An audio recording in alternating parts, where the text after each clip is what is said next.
23 caregivers in 1 month. That's how many people walked out of the mansion on Emerald Hill. The last one threw her apron on the steps and left with her hands still trembling. Nobody could stand the billionaire inside a woman who once built the tallest towers in the city, now trapped in a wheelchair with nothing left but her rage. Then a delivery driver with no resume and no training knocked on the gate. He had something none of the others did. 5:30 in the morning, and Henry Miller was already behind schedule. He moved through the narrow kitchen of his apartment, cracking eggs into a pan with one hand while holding his phone to his ear with the other. On the other end of the line, his mother, Gloria, was asking him the same question she'd asked yesterday, and the day before how many units of insulin she was supposed to draw into the syringe. 12 units, Mama, Henry said, keeping his voice steady. Same as always. You see the little line marked 12, that's where you stop. I thought the doctor said 10. He changed it last month, 12 now. I wrote it on the sticky note on your fridge. Gloria went quiet for a moment, and Henry could hear her shuffling across the kitchen to check. He used that time to slide the eggs onto a plate, pour a glass of orange juice, and set everything on the small table by the window. The apartment wasn't much 2 bedrooms in a building where the elevator only worked half the time, but it was clean and it was theirs. Found it, Gloria said. 12. You're right.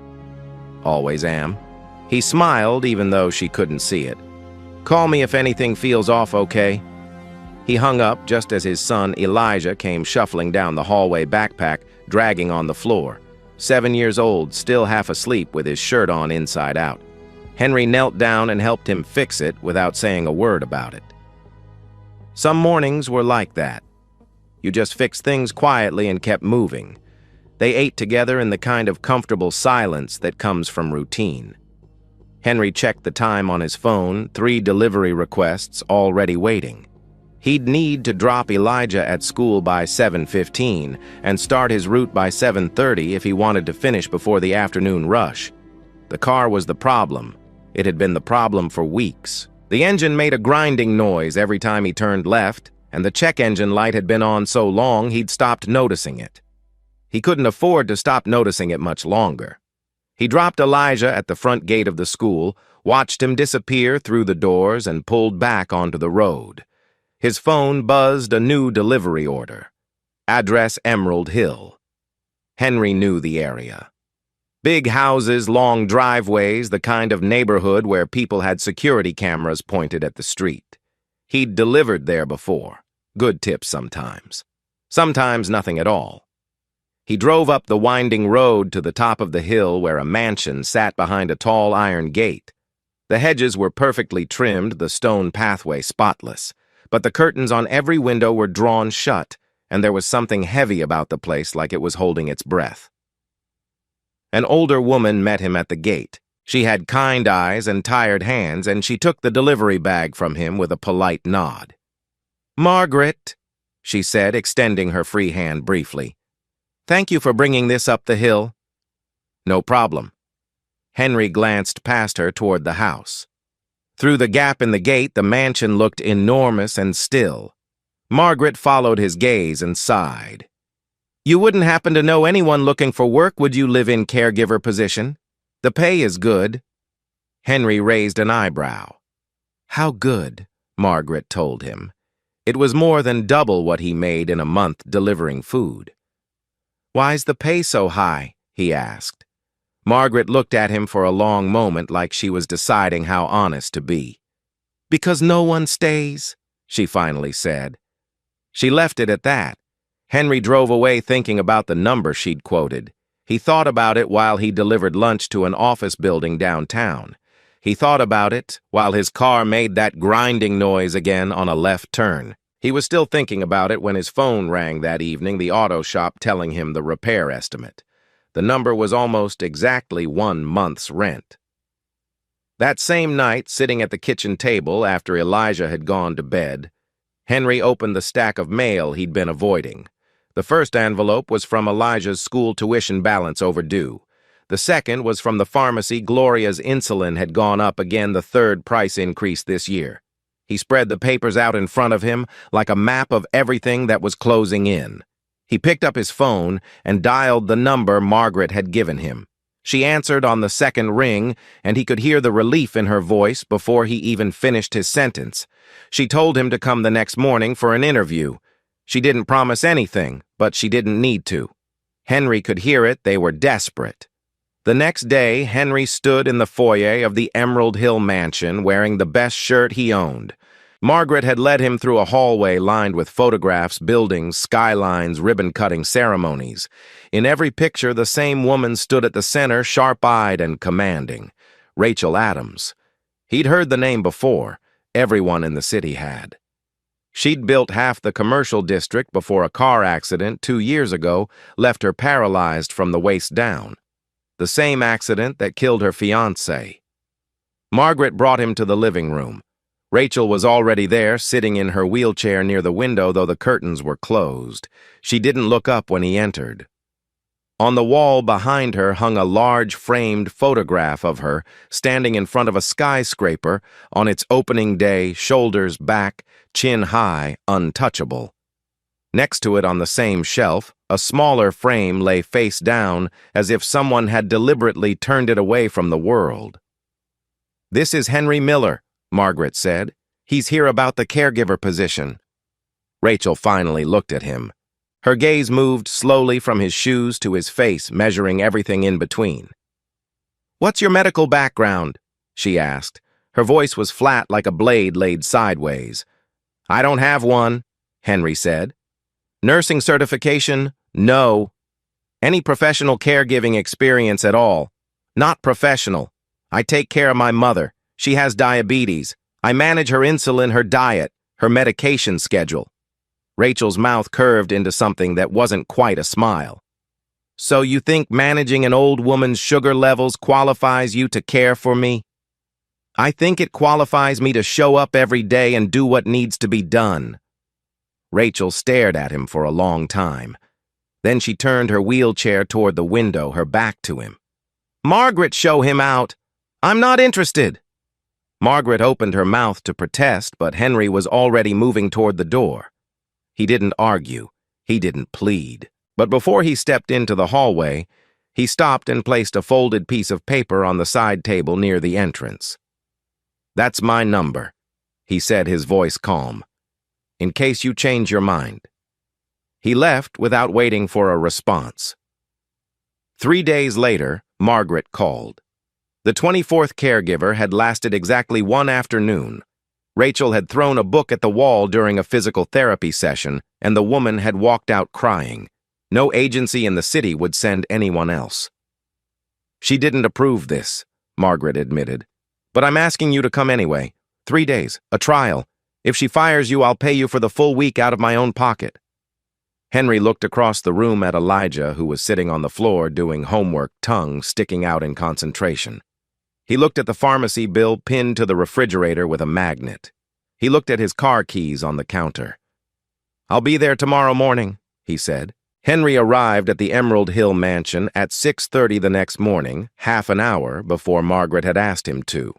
He stood at the gate with a small bag over his shoulder and the quiet look of a man who had already decided he wasn't leaving until someone physically removed him. Margaret let him in and walked him through the daily routine medications at 8 physical therapy exercises at 10 meals prepared by a private chef who came 3 times a week, the rest handled by whoever was on duty. She showed him the medicine cabinet in the hallway bathroom, organized with color-coded labels she'd made herself. She showed him the emergency numbers taped inside the kitchen drawer, and she told him the one rule that mattered more than any other. "Don't take it personally," Margaret said. "Whatever she says to you, it's not about you." Henry nodded. He understood the words, but understanding and experiencing turned out to be 2 very different things. Rachel started testing him before breakfast was over. She wanted her tea at exactly 73 degrees, not 72, not 74. Henry brought it to her, and she held the cup for 2 seconds before setting it down. "Too hot." He brought another. "Too cold." He brought a third without a word, and this time she simply let it sit on the table untouched, watching him the way someone watches an insect walking across a windowsill. After breakfast, she told him to reorganize the medicine cabinet. He spent 40 minutes sorting everything according to the labels Margaret had made. When he finished, Rachel wheeled herself over, glanced inside, and said, "Wrong. I want them arranged by the time I take them, not by name." He started over. When he finished the second time, she closed the cabinet door without looking. "We'll see," she said and wheeled away. That afternoon, she asked him to push her wheelchair out to the garden. The backyard was large and well-maintained, with stone paths winding between rose bushes and a fountain that wasn't running.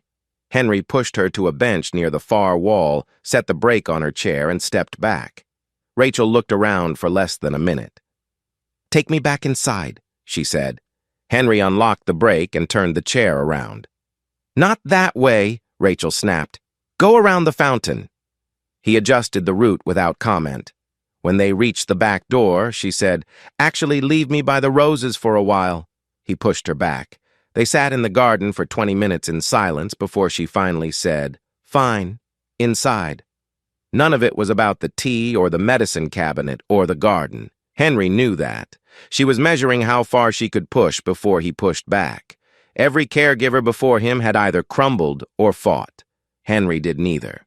He simply kept moving, kept adjusting, kept showing up in the next moment without carrying the weight of the last one. On the second morning, Rachel changed tactics. She stopped giving impossible tasks and started using words instead. "You know what I find interesting?" she said while Henry was setting up her breakfast tray.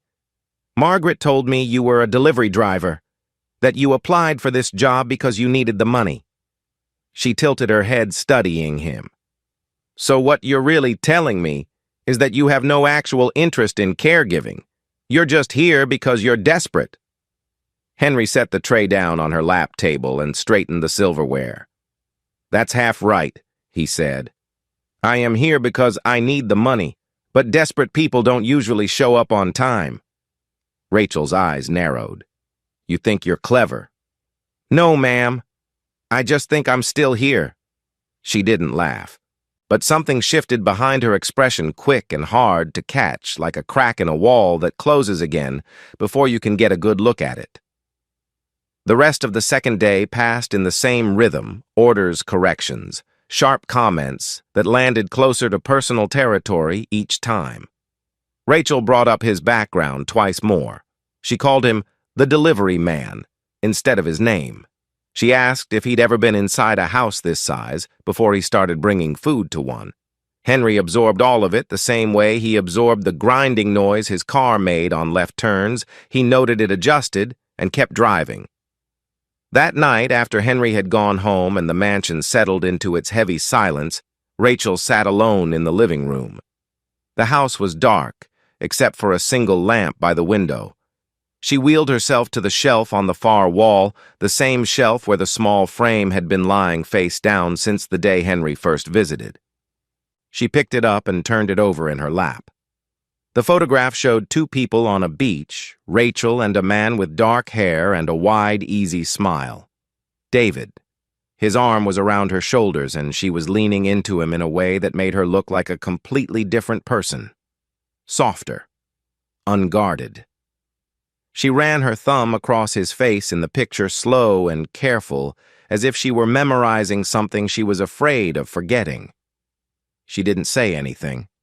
She didn't cry. She just held it until her hands stopped shaking, and then she placed it back on the shelf, face down exactly as it had been. Out in the hallway, Margaret stood with a stack of clean towels in her arms. She had seen the light in the living room and almost walked in. Through the doorway, she caught a glimpse Rachel's hand on the photograph, the stillness of her body, the way her shoulders curved inward, like she was trying to protect something fragile inside her chest. Margaret stepped back quietly and walked away without a sound. The third day of Henry's trial was supposed to be his last. He arrived early again, the same bag over his shoulder, the same steady expression. The morning went smoother than the first two. Rachel still gave orders, still corrected him, but the edge in her voice had dulled just slightly, like a knife used one too many times without sharpening. Then, the sky darkened. By noon, the weather reports were calling it the worst storm to hit the city in 5 years. Margaret called Henry from her house on the other side of town. The roads near her neighborhood were already flooding, and she wouldn't be able to make it. "Just stay with her until it passes," she said. "Please," Henry agreed. He told Rachel that Margaret wouldn't be coming. Rachel shrugged as if it didn't matter, but when the first crack of thunder shook the windows, her fingers tightened around the armrest of her wheelchair. The power went out at 2:17 in the afternoon. One moment, the house was filled with the low hum of electricity, air conditioning, refrigerator, the soft buzz of overhead lights, and then all of it vanished. The mansion went black. Rain hammered against the roof, and the walls like it was trying to get inside. Henry was in the kitchen when it happened. He found a flashlight in the emergency drawer, where Margaret had shown him, and moved through the dark hallway toward Rachel's room.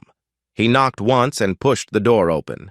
Rachel was in the center of the room in her wheelchair, perfectly still. The flashlight beam caught her hands, first gripping the armrests so hard her knuckles had gone white. Her eyes were wide, fixed on nothing. She wasn't screaming or calling for help. She was doing something worse. She was sitting in complete rigid silence, like a woman trying to hold herself together by not moving a single muscle. Henry didn't rush to her.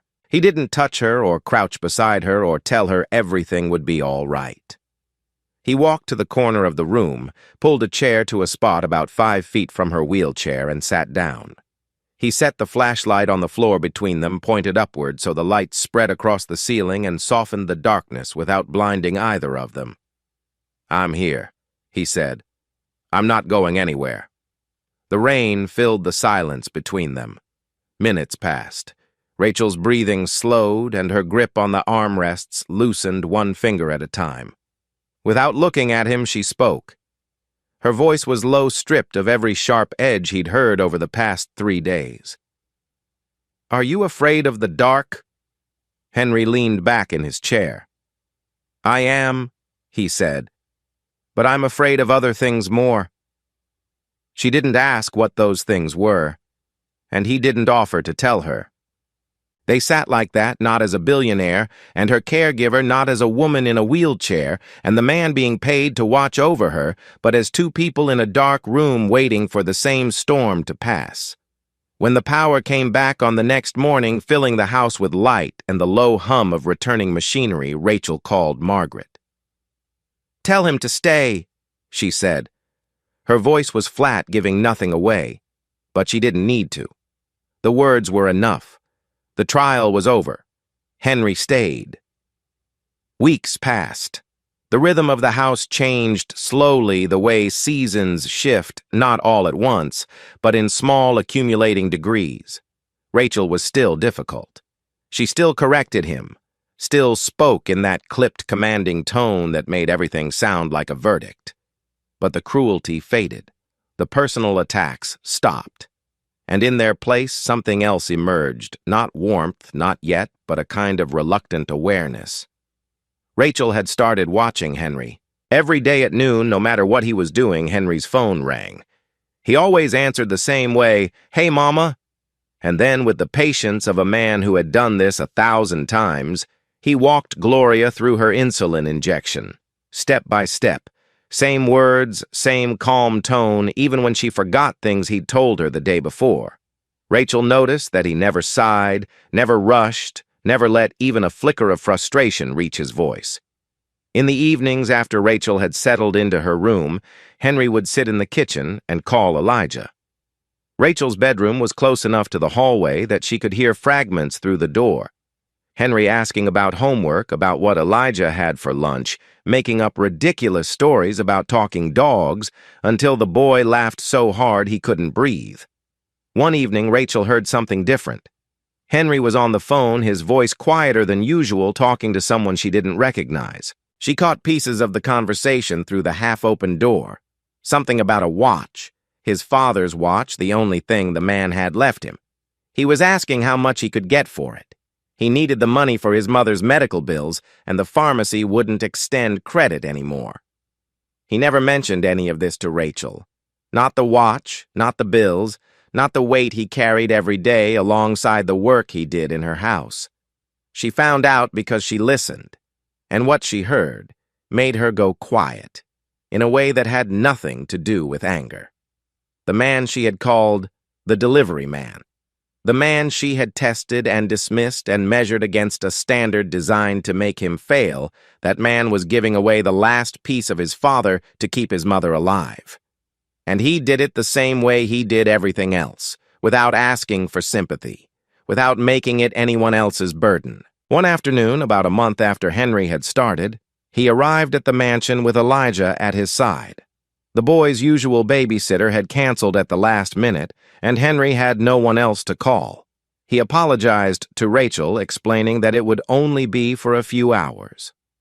Rachel looked at the boy, small, curious, standing in the middle of her enormous living room like it was a museum, and frowned. But she said nothing, which Henry had learned to interpret as permission. Elijah lasted about 10 minutes before his curiosity overtook his father's instructions to sit quietly. He wandered over to where Rachel sat in her wheelchair near the window and looked at the chair with the kind of open, unfiltered interest that only children have. "Does this thing go fast?" he asked, pointing at the wheels. "Can I try it?" Henry opened his mouth to intervene, but Rachel held up a hand. She looked down at the boy, and something in her expression shifted. Not dramatically, not in the sweeping way that stories like to describe. It was small, a softening around the eyes, a release of tension in her jaw.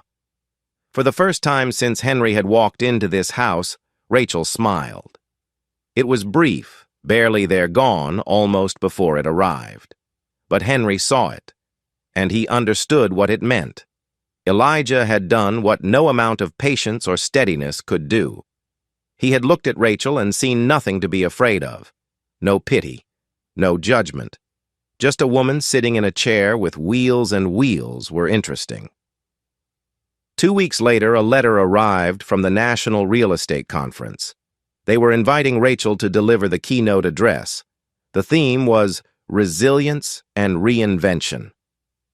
Rachel read the letter at the dining table while Henry cleared the breakfast dishes.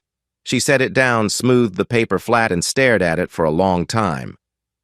"I'm not going," she said. Henry picked up her plate. "Okay." "I'm not going on stage so a room full of people can look at me in this chair and feel sorry for me." Henry said nothing. He finished clearing the table, wiped it down, and set out her afternoon medications in the order she preferred. It wasn't until that evening, when the house was quiet and Rachel was in her room, that he stood in the doorway and spoke. "Can I ask you something?" He waited until she turned her chair to face him. "Are you afraid they'll pity you? Or are you afraid of seeing yourself the way you are now?" Rachel's expression went cold. "Get out," she said. Henry nodded and stepped back into the hallway. He closed the door softly behind him. That night, Rachel sat alone in the living room again. She wheeled herself to the same shelf, and picked up the small photograph of David. She held it in her lap the same way she always did. But this time, when she was done, she didn't place it face down. She left it standing upright, David's smile looking out at the empty room. She turned off the lamp and sat in the dark for a long time before going to bed. For the next several days, Rachel disappeared inside herself. She stopped coming out of her bedroom for meals. Margaret would leave trays outside the door, and hours later she'd find them barely touched, a few bites taken from the toast, the coffee gone cold. Rachel didn't call for Henry. She didn't call for anyone. The mansion, which had slowly begun to feel less like a fortress over the past weeks, went quiet again in the worst kind of way. Not peaceful. Empty. Henry kept to his routine. He prepared her medications, checked her schedule, maintained the house the way he always did. But on the fourth morning, when Margaret picked up another untouched tray from the hallway, Henry set down the dishcloth he was holding and walked to Rachel's door. He knocked twice. "Go away," Rachel said from inside. Her voice sounded thinner than he'd ever heard it. "I will," Henry said through the door. "But I need to say something first." Silence. He took it as permission. "You built the tallest buildings in this city," he said. "People drove past them every day and knew your name because of what you put into the skyline. You did that, and nobody can take that away from you, not the accident, not the wheelchair, not any of it." He rested his hand flat against the door. "You don't need to build another skyscraper, Ms. Adams. You just need to rebuild yourself." The door opened. Rachel sat in her wheelchair just inside the frame, her face drawn, her eyes sharp but tired. She looked at him the way she had on that first day in the living room, measuring, searching. But this time there was no mockery in it. "What do you know about loss?" she said. The words came out hard, but her voice cracked on the last one, and she couldn't hide it. Henry stood still. He didn't look away from her. And then he told her something he had never told anyone in this house. His wife had died when Elijah was 2 years old. He didn't go into the details, not how it happened, not the months afterward when he couldn't sleep, not the way he used to sit in Elijah's room at night, watching the boy breathe because it was the only thing that made sense. He kept it simple the way he kept everything. He said, "I know what it feels like to look in the mirror and not recognize yourself. I know what it feels like to be angry at everything because being angry is easier than being sad. But I had a little boy who needed me to get up in the morning. So I got up. Every day. Even when I didn't want to." Rachel's hands rested in her lap, motionless. She was listening in a way she hadn't listened to anyone in a long time, not waiting for a gap to interrupt, not preparing a response. Just listening. "You've got something that needs you to stand up too," Henry said. "Maybe it's not a child. Maybe it's something else. But it's there. You just haven't found it yet." He looked at her steadily, his voice quiet but clear. "Your legs don't work anymore. That's the truth, and I'm not going to pretend otherwise. But your voice still works. And in all the time I've been here, I haven't met anyone whose voice carries more weight than yours." Rachel said nothing. Her jaw tightened and her eyes glistened, but she didn't cry. She also didn't tell him to leave.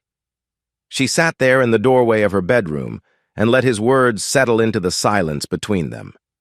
Henry stepped back. "I'll bring your breakfast," he said, and he walked down the hallway to the kitchen. The conference was 2 weeks away. Rachel didn't mention it again for several days. Then one morning, without any announcement, she wheeled herself to the dining table for breakfast for the first time in nearly a week. She ate slowly, not saying much. When she finished, she looked at Henry, who was wiping down the kitchen counter. "I'll need something appropriate to wear," she said. "For the conference." Henry didn't smile. He just nodded. "I'll let Margaret know." On the day of the National Real Estate Conference, Henry drove Rachel to the convention center downtown. The building was enormous glass and steel, the kind of structure Rachel herself might have built in another life. Henry pushed her wheelchair through the back entrance, past security, through a series of hallways that led to the backstage area. The hum of the crowd on the other side of the curtain was low and constant, like the sound of an ocean heard from inside a ship.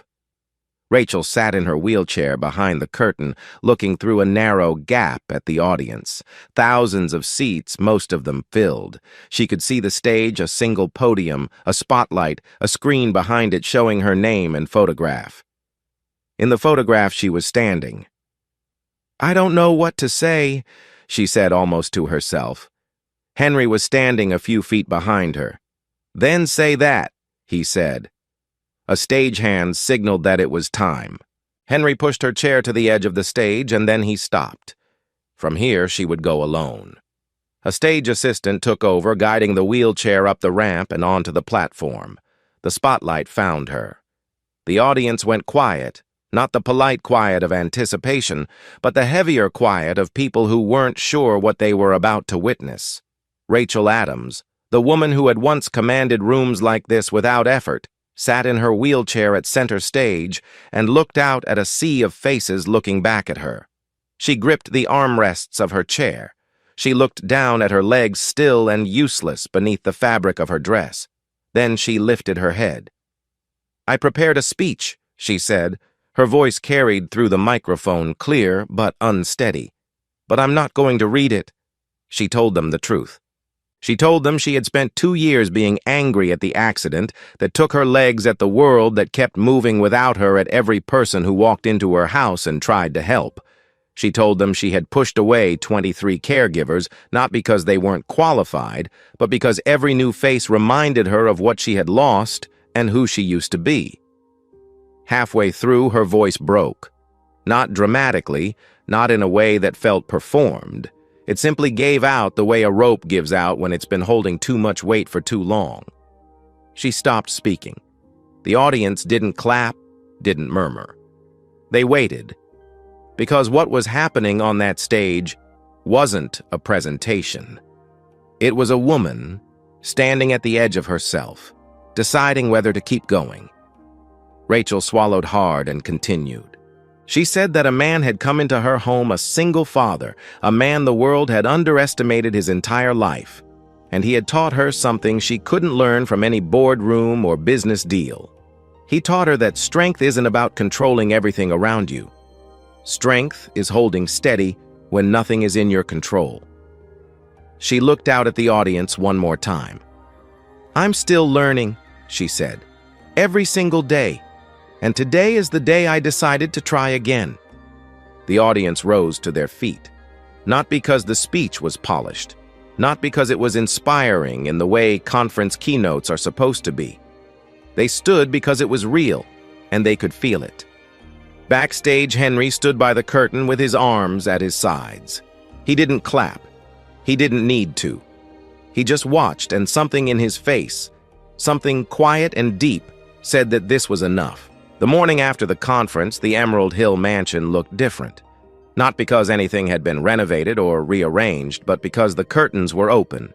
Every window on the ground floor let in light for the first time in as long as Margaret could remember.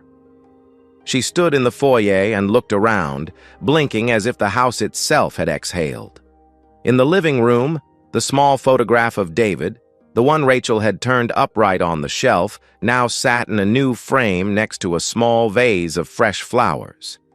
David's smile looked out at the room, no longer hidden, no longer something to be ashamed of. Rachel hadn't forgotten him. She had just stopped letting his absence be the only thing that defined her. That afternoon, Henry picked Elijah up from school. The boy climbed into the car and tossed his backpack onto the seat beside him. "Dad," Elijah said, buckling his seatbelt, "is Miss Rachel happier now?" Henry pulled away from the curb and glanced at his son in the rearview mirror. He thought about the question, really thought about it, and then he smiled. "She's trying," he said. "Just like me." Elijah nodded, satisfied with that answer, and started telling Henry about a science project involving volcanoes. Henry listened, one hand on the wheel, driving through streets that looked the same as they always had, but somehow felt a little wider. The last image was this Rachel alone in the garden behind the mansion early morning. Her wheelchair rested on the stone path between the rose bushes near the fountain that was running now for the first time in months. She wasn't smiling. She wasn't crying. She was simply sitting with her face turned toward the sun, her eyes closed, her hands resting open in her lap.